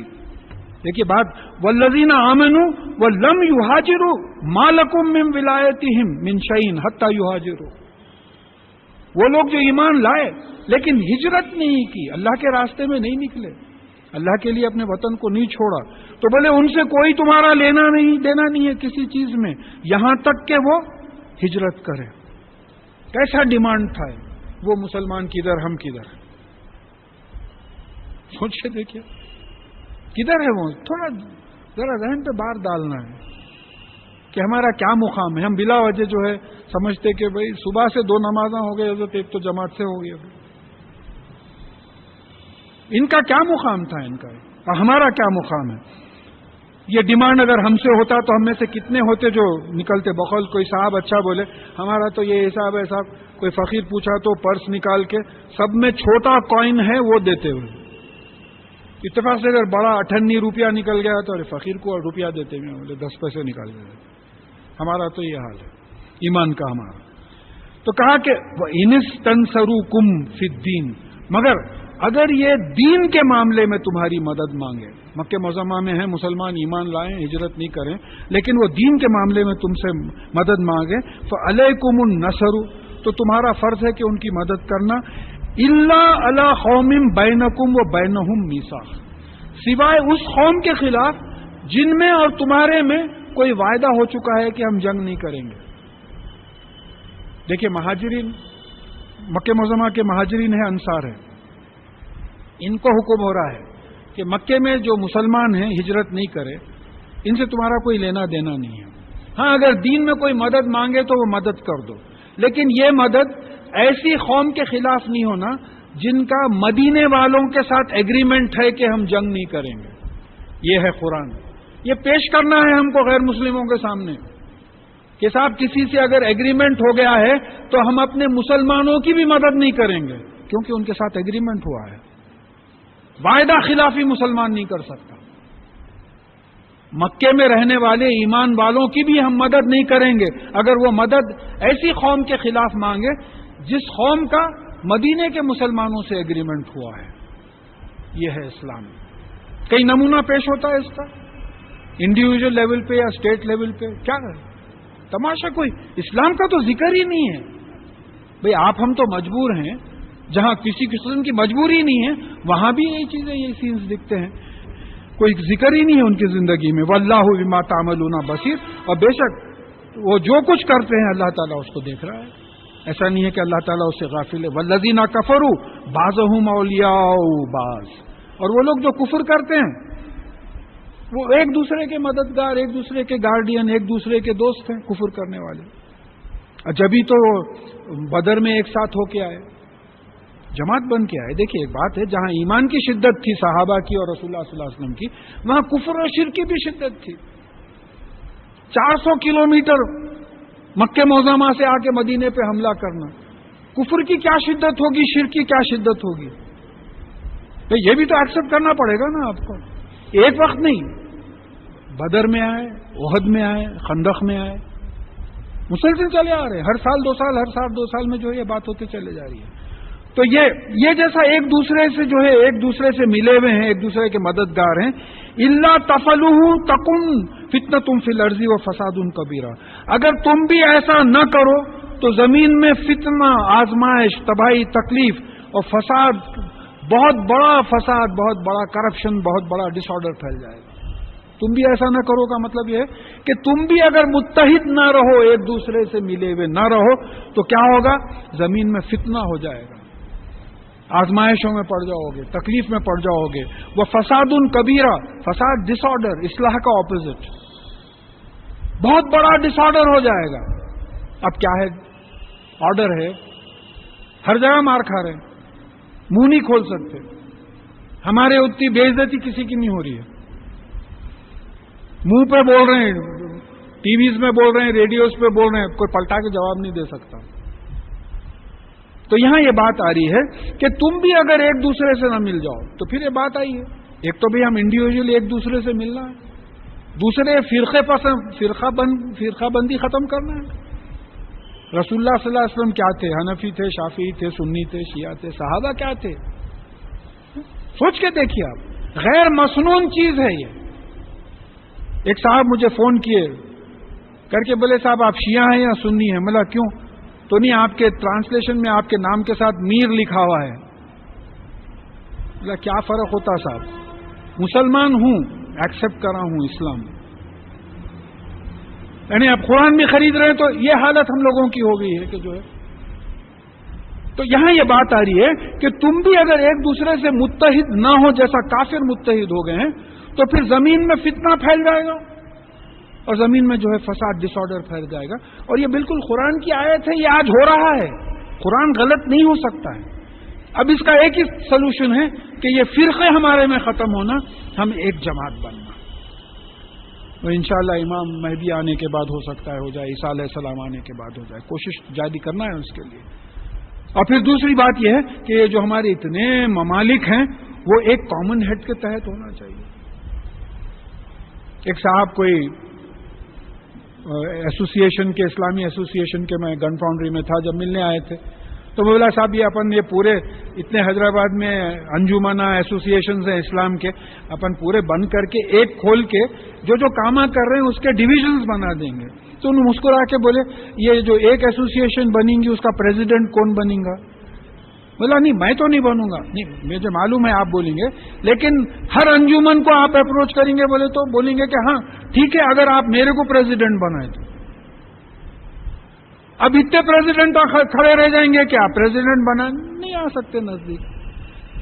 تو یہ سوچنا ہے کہ یہ دنیا کے پیچھے، شہرت کے پیچھے، نام کے پیچھے پڑے ہیں، یہ کیا لے کے جائیں گے ہمیں؟ ہم کو تو بغیر شہرت کے اللہ کے لیے کام کرنا ہے. کتنے صحابی، تو جنگ بدر میں جو صحابی تھے ان کے نامہ ہے، لسٹ ہے آپ کے پاس، کون کون تھے؟ سو یاد ہے لوگوں کو زبانی؟ ماں انشاءاللہ جائیں گے تو معلوم ہوگا کہ ان کا کیا کیا مرتبہ تھا. یہ بدری صحابی ہیں، یہ احد کے صحابی ہیں، خندق کے. تو وہاں جو ہے مقام کے لیے سوچنا ہے. والذین آمنوا وہاجروا وجاہدوا فی سبیل اللہ، یعنی وہ لوگ جو ایمان لائے اور اللہ کی راہ میں ہجرت کرے اور اللہ کی راہ میں جان و مال کے ساتھ جو ہے کوشش کرے دین کو بچانے کی، دین کو پھیلانے کی.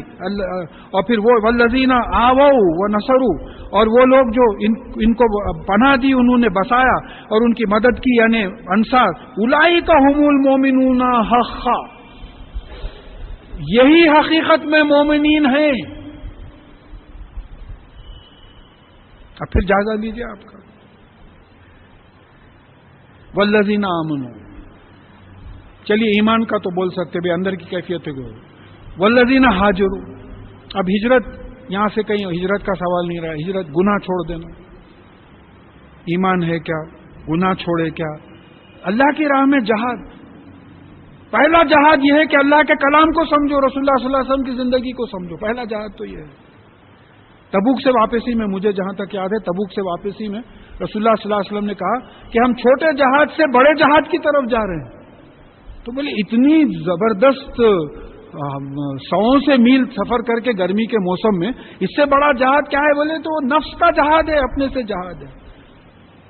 فجر کو اٹھنا، مسجد کو جانا، نماز پڑھنا جہاد ہے. یہ دوپہر کی دھوپ میں ظہر کی نماز کو جانا یہ جہاد ہے. اللہ کی راہ میں کوشش ہے.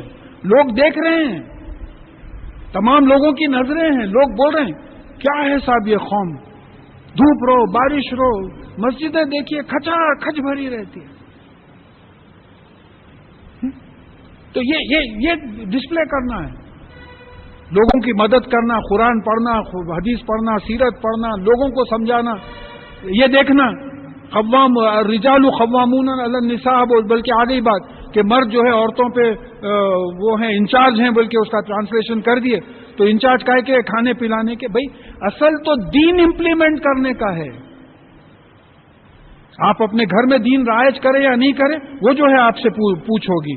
اور پھر کہا کہ پھر اس کے بعد میں وہ لوگ جو مومنین جو ہیں ان کی مدد کریں، ان کو پناہ دیے. کیا ہم نے ایسا کیا؟ یہی وہ لوگ حق میں ہوئے. لہم مغفرۃ و رزق کریم، ایسے لوگوں کے لیے مغفرت ہے اور بڑی عزت والا رزق ہے. ہم سمجھ رہے ہماری مغفرت، ان لوگوں کی مغفرت ہے. ان لوگوں کو گناہوں کی سزا سے اللہ تعالیٰ بچائیں گے، گناہوں سے بچائیں گے. کیسا؟ انہوں نے دین میں جو کوشش کی ہے، وہ کوشش میں جو غلطی ہو گئی، قیدی پکڑ لیے. حکم نہیں آیا تھا قیدی پکڑنے کا، ابھی قیدی پکڑ لیے، غلطی ہو گئی ایک. بھئی اللہ کی راہ میں ہی پکڑے نا، کوئی دوسرے مقصد سے نہیں پکڑے. لیکن اللہ کی راہ میں جو غلطی ہوئی ہے وہ غلطی کو اللہ تعالیٰ معاف کریں گے. وعد اللہ الذین آمنوا وعملوا الصالحات لہم مغفرۃ و اجر کریم. اللہ تعالیٰ کا وعدہ ہے وہ لوگ جو ایمان لائے اور عمل صالح کرے ان کے لیے مغفرت ہے اور بہت بڑا اجر ہے. والذین کفروا وکذبوا بآیاتنا اولئک اصحاب الجحیم. اور وہ لوگ جو کفر کرتے ہیں اور ہماری آیتوں کو جھٹلاتے ہیں، نہ دل سے مانتے ہیں نہ عمل کرتے ہیں، ان کے لیے جہنم میں جلنے کا عذاب ہے. تو مغفرت کس کی ہوگی؟ نیک عمل کرنے میں جو غلطی ہوگی اس کی مغفرت ہوگی. تو پھر عمل کرنا پڑے گا. عمل میں جو کوتاہی ہوگی، یہ بات یاد رکھنا. یہ بات اور ہے کہ اگر اللہ تعالیٰ کی شان ہے، وہ چاہے تو ہم جیسوں کو بھی بغیر سزا کے جو ہے چھوڑ دے. والذین آمنوا من بعد وہاجروا وجاہدوا معکم فاولئک منکم. تو وہ لوگ جو ایمان لائے اور تمہارے بعد انہوں نے ہجرت کی اور پھر اللہ کی راہ میں جہاد کیا، وہ بھی تمہارے ساتھ شامل ہیں. یعنی پہلی ٹیم نکل گئی تھی مہاجرین کی، اس کے بعد میں دوسرے لوگ بعد میں آتے رہے. تو بعد میں بھی جو آئے، جو ایمان لائے اور اللہ کے راہ میں جو ہے گھر دار چھوڑ کے نکل گئے، مدینہ منورہ آ گئے یا کہیں اور نکل گئے، اور پھر تمہارے ساتھ انہوں نے مل کر جان اور مال لگا دیا اللہ کے راہ میں کہ اللہ کے دین کو کس طریقے سے بچائیں اور کس طریقے سے پھیلائیں. یہ جو ہے یہ بھی تمہیں میں سے ہیں. وَأُولُو الْأَرْحَامَ بَعْضُهُمْ أَوْلَىٰ بِبَعْضٍ فِي کتاب اللہ. اور یہ جو خونی رشتہ دار ہیں وہ بعض یعنی زیادہ قریب ہیں بعض سے اللہ تعالیٰ کی کتاب میں. اب یہ ہم کو بعض وقت آؤٹ آف کانٹیکسٹ دکھتا کہ بھئی یہاں مہاجرین اور انصار کا ذکر ہو رہا ہے، یہاں آ کے اللہ تعالیٰ بول رہے ہیں کہ وہ جو خونی رشتہ دار ہیں وہ زیادہ تمہارے سے قریب ہیں ایک دوسرے سے، یہ اللہ کی کتاب میں لکھا ہوا ہے. تو یہاں یہ بات معلوم ہو رہی ہے کہ جو تفاسیر میں بات آئی ہے، وراثت کی تقسیم صرف خونی رشتہ داروں میں ہوگی، مہاجرین اور انصار میں وراثت کی تقسیم نہیں ہوگی. اب رسول اللہ صلی اللہ علیہ وسلم نے ایک دوسرے کو بھائی بھائی بنا دیا تھا. اب اتنا خلوص بڑھ گیا تھا کہ اندیشہ ہو رہا تھا کہ وراثت میں بھی ان کو کہاں شامل کر لیتے گی. جیسا جبرائیل علیہ السلام ایک وقت رسول اللہ صلی اللہ علیہ وسلم سے فرمائے کہ پڑوسیوں کے بارے میں اتنے احکامات آتے ہیں، تو رسول اللہ صلی اللہ علیہ وسلم نے کہا کہ جبرائیل علیہ السلام کے ذریعے پڑوسیوں کے بارے میں اتنے احکامات آتے ہیں کہ مجھے اندیشہ ہے کہیں پڑوسیوں کو وراثت میں نہ شامل کر لیا جائے. یہ مقام ہے پڑوسیوں کا، کیونکہ پڑوسی آپ کو دن رات دیکھتے رہتا. آپ اسلام پھیلانے کے لیے پہلا پڑوس ہے آپ کا امپریشن. رات کے 2 بجے آ رہے ہیں، گاڑی میں میوزک لگی ہوئی ہے، ڈم ڈم ڈم ڈم، پورے بلڈنگ والے اٹھے ہوئے ہیں. کون بولے تو ہمارا ہی بچہ آیا ہوا ہے. کیا امپریشن دے رہے ہیں آپ؟ ہاں میں سن چکا ہوں، اور ایک بچہ ہے اس کے بارے میں کوئی محترمہ بول رہے تھے کیا پیارا بچہ ہے سر، نیچے کی نظر اوپر نہیں کرتا بولے، ہمیشہ دیکھیے آپ نیچے نظر ڈال کے چلتا بولے. مسلمان بچہ ہے ماشاءاللہ. تو یہاں یہ بات سمجھ میں آ رہی ہے کہ یہ مہاجرین اور انصار میں اتنی دوستی ہو چکی ہے کہ ایسا نہ ہو کہ تم وراثت میں ان کو شامل کر لو. یہ خونی رشتہ دار جو ہیں وہ زیادہ قریب ہیں بنسبت دوسروں کے. ان اللہ بکل شیء علیم، اور بے شک اللہ تعالی ہر چیز کا علم رکھتا ہے. تم کس کے ساتھ کیا کر رہے ہو، یہ تمام چیزوں کو اللہ تعالیٰ کا جو ہے علم ہے. یہ سورہ انفال ختم ہوا ہے.